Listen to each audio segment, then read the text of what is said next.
Media times news channel देख रहे आप सभी दर्शकों का बहुत बहुत स्वागत है। मैं हूं रमनदीप कौर। इस वक्त की बड़ी खबर आ रही है प्रयागराज से। क्या है पूरा मामला, देखने के लिए बने रहिए हमारे। 22 नवंबर को सीएम योगी का प्रयागराज दौरा। माघ मेले की तैयारियों की करेंगे समीक्षा बैठक। सीएम योगी आदित्यनाथ आईसीसीसी सभागार में करेंगे समीक्षा बैठक। संगम पर गंगा पूजन भी करेंगे सीएम योगी। प्रयागराज में 3 घंटे तक रहेंगे सीएम योगी। शहर में एक शादी समारोह में भी होंगे शामिल। सीएम के दौरे की प्रशासनिक तैयारियां हुई तेज। स्लग 22 नवंबर को प्रयागराज जाएंगे मुख्यमंत्री योगी आदित्यनाथ। एंकर माघ मेला 2026 की तैयारी लगभग पूरी हो चुकी है।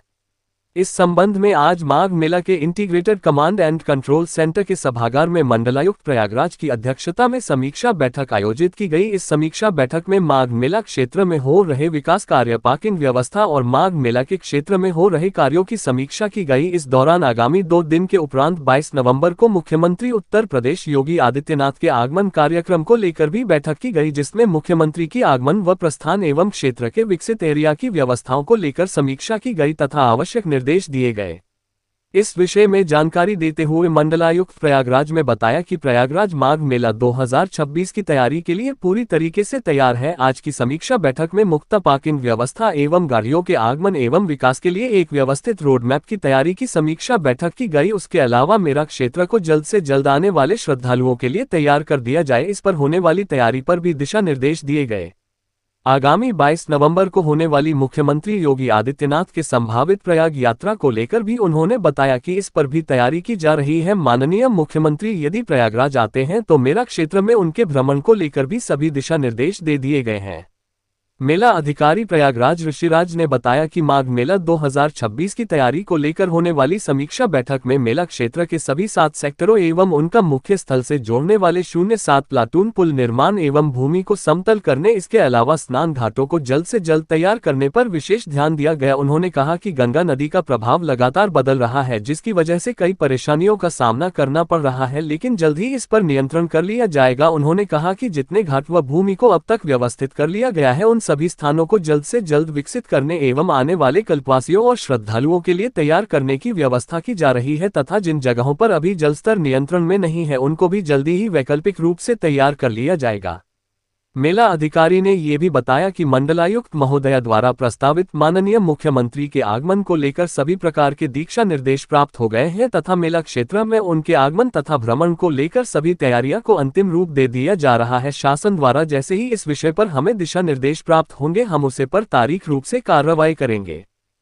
तैयारियां लगभग शुरू हो गई हैं और अब इसको लेकर पूरी संरचना जो है लगभग तैयार हो चुका है। सर, कितने प्लाटून पुल होंगे, कितनी बड़ी जगह पे इसकी तैयारी होगी और कितने किलोमीटर की सड़कें बनाई जाएंगी तथा घाटों का जो निर्माण हो रहा है उन घाटों में किस तरह की व्यवस्थाएं की जाएंगी? कुल जो मेला क्षेत्र है वो लगभग हम लोग ने 7 सेक्टर में डिवाइड किया है। 7 सेक्टर में 7 पॉन्टून पुल का निर्माण होना है और इसके साथ साथ जो हमारे लाइटिंग की व्यवस्था है वो भी गतिमान है। पॉन्टून पुल और चक्कर प्लेट के भी हम लोग वहाँ पे रोड बनाने का काम कर रहे हैं। हमारी जो ओल्ड जीटी रोड है, हमारी जो त्रिवेणी रोड है और सारी जो रोडें हैं सब पे कार्य चल रहा है और इसके साथ साथ संगम एरिया में भी कार्य चल रहा है। अरेल घाट के साथ भी हम लोग इस बार नया सेक्टर बनाया है, तो सभी घाटों पे समय के साथ कार्य चल रहा है और समय सीमा के अंदर हम सब कार्यों को पूर्ण कराएंगे। सर, जिस तरीके से देखा जा रहा है कि गंगा नदी का जो जलस्तर है लगातार विस्थापित हो रहा था, जिसकी वजह से भी घाटों के क्षेत्र में काफी दलदली क्षेत्र बना हुआ है।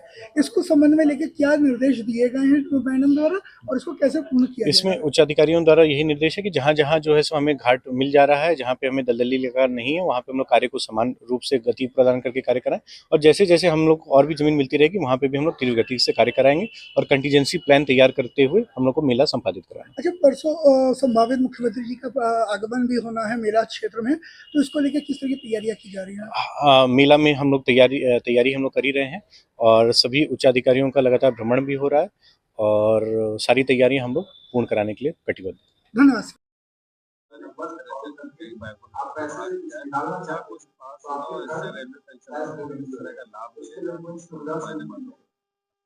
देखिए, ये पेंशनधारी जो होते हैं सेवानिवृत्त के बाद हर साल उनको जीवन प्रमाण देना पड़ता है, एक सर्टिफिकेट देना पड़ता है जो कि आधार बेसिस पे उसकी प्रमाणिकता होती है और प्रमाण किया जाता है। तो ये जो अभियान है डीएलसी 4.0, ये अभियान पेंशन एवं पेंशन भोगी कल्याण विभाग की ओर से, भारत सरकार की ओर से और माननीय प्रधानमंत्री के मार्गदर्शन में और डॉक्टर जितेंद्र सिंह जो माननीय राज्य मंत्री हैं उनके दिशा निर्देश से ये अभियान 1 नवंबर से 30 नवंबर तक ये चलाई जा रही है। पूरे देश में 2000 शहरों में ये अभियान चलाया जा रहा है और इसमें सभी मंत्रालय, जिसमें रेल मंत्रालय एक प्राथमिक भूमिका निभा रही है। रेल मंत्रालय के 16 लाख पेंशनर्स हैं, पेंशनधारी हैं, जिन तक हमको पहुंचना है।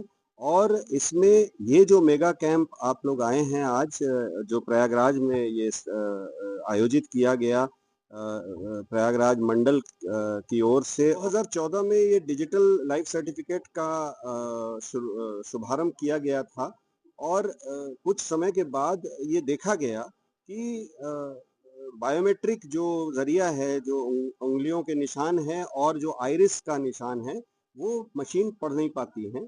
तो उस समय 2019 में ये नई तकनीक यूआईडीआई और एनआईसी, नेशनल इंफॉर्मेटिक्स सेंटर के जो जीवन प्रमाण टीम है, उन्होंने लाया कि जीवन प्रमाणित करने के लिए आप फेस ऑथेंटिकेट, चेहरे के पहचान के जरिए आप कीजिए। तो इसके 2 ऐप हैं, वो 2 ऐप, एक पेंशन, एक जीवन प्रमाण ऐप है और एक आधार फेस आरडी। ये 2 ऐप हैं जो कि एप्पल फोन में भी चलता है और एंड्रॉयड फोन्स में भी ये चलाया जा सकता है।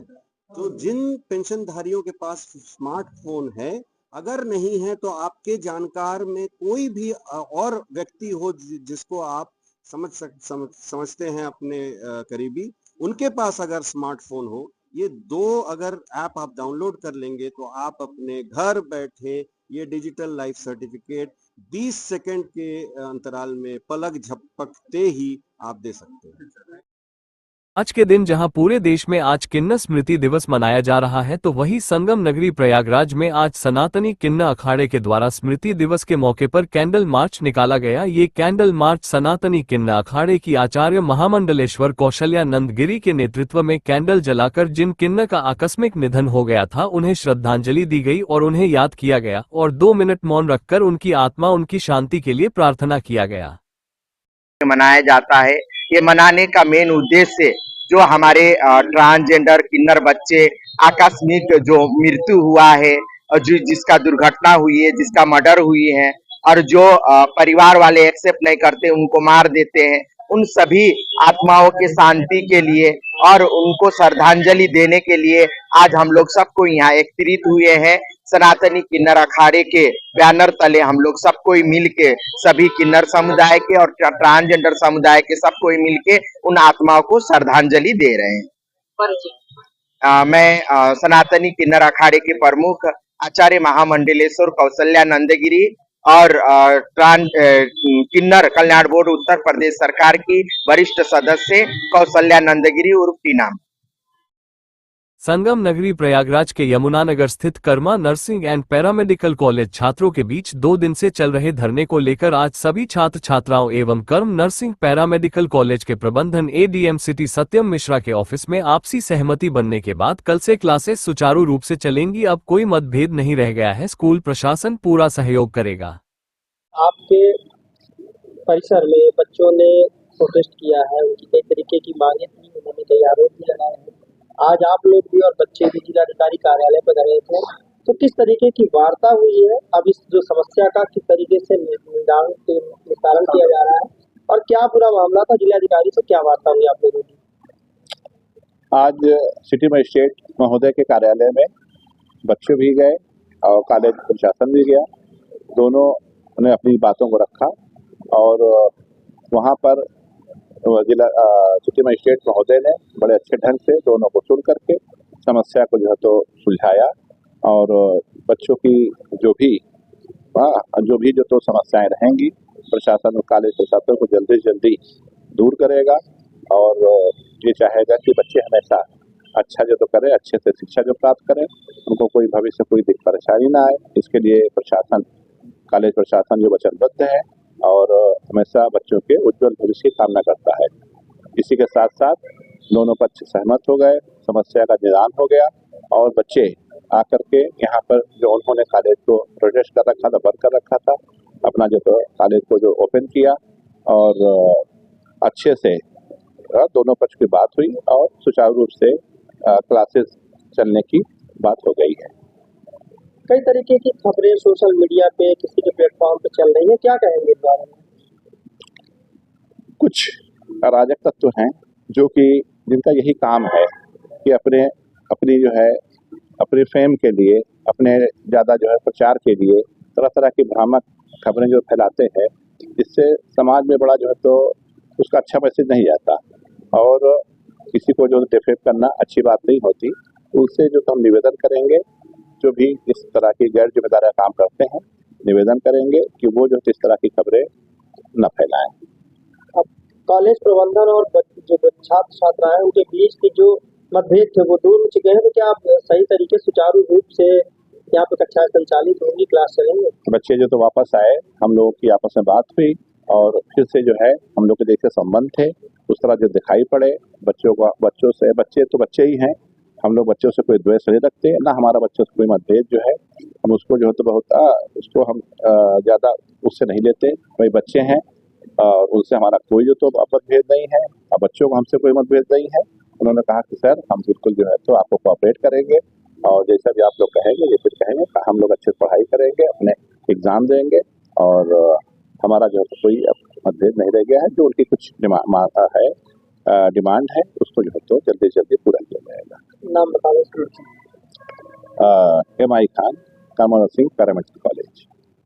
देश दुनिया की खबरों के लिए world media times news channel को सब्सक्राइब करें।